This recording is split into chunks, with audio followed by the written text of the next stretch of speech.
સુરત શહેરમાં દર વર્ષે ચોમાસા દરમિયાન ખાડીપુરની સમસ્યા સર્જાય છે। નાગરિકો માટે એક મોટી કાળી કલ્પના જેવી બની જાય છે। વેપાર ધંધા ઠપ થઈ જાય છે।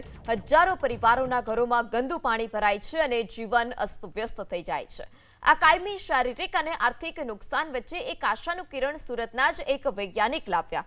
અર્બન પ્લાનર સેપ્ટ અમદાવાદ અને SVNITના research fellow doctor Pankaj Gandhi, જેઓ ત્રીજી વાર PhD પૂર્ણ કરી ચૂક્યા છે, તેમણે તેમનું ત્રીજું સંશોધન ખાસ અર્બન ફ્લડ પર કર્યું છે।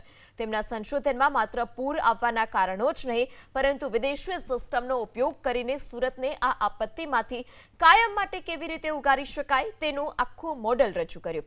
ડોક્ટર પંકજ ગાંધીના સંશોધન મુજબ સુરતને ખાડીપુર, ગંદુ પાણી અને હાઇડ્રોજન સલ્ફાઇડ ગેસની અસહ્ય દુર્ગંધથી મુક્ત કરવું હોય તો તાત્કાલિક integrated urban water management model અપનાવવું પડશે।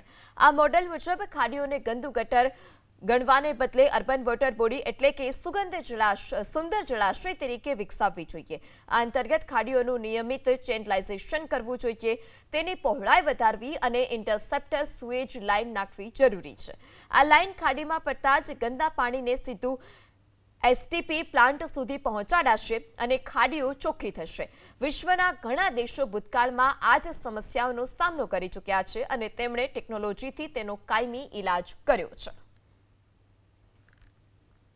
આ વખતનું જે મુખ્ય કારણ ખાડીપુર આજ દિન સુધી 4 દિવસ થયા પણ ઉતરતા નથી, એનું મુખ્ય કારણ છે કે ખાડી કિનારે કરવામાં આવેલું illegal encroachment for the urban development of apartments and societies. એટલે ખાડી કિનારે કયા પ્રકારે ગવર્મેન્ટે પ્લાન પાસ કર્યા છે ખબર નથી। જે પ્રમાણે કોસ્ટલ રીજન ઝોનમાં તમે બાંધકામ નથી કરી શકતા, એ પ્રકારે ખાડીના લગોલગ કિનારે તમે જોજો કે અલથાણ અને પાંદેસરા વિસ્તારમાં, ભેડવાડ વિસ્તારમાં, જીયા બુડિયા વિસ્તારમાં ખાડીને લગોલગ એપાર્ટમેન્ટ્સ બનાવવામાં આવ્યા છે।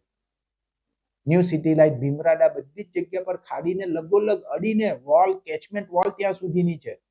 તો આ પ્રકારનું ઇલીગલ કન્સ્ટ્રક્શન ખાડી પુરાણ કરીને કરવામાં આવ્યું બિલ્ડરો દ્વારા। એટલે ખાડીની જે ઓરિજિનલ વહન ક્ષમતા છે તે ઓછી થઈ ગઈ છે। બીજું એક રીઝન છે કે જે 941 કરોડનો આગળ પ્રોજેક્ટ કરવામાં આવેલો, જેમાં એક ખાડીને બીજી ખાડીમાં ડાયવર્ટ કરવામાં આવી। હવે ઓલરેડી ખાડી નાની થઈ ગઈ છે, તેમાં તમે 2 ખાડીનું પાણી નાખો તો ખાડીનો ફ્લો ઓલરેડી વધારે થાય છે।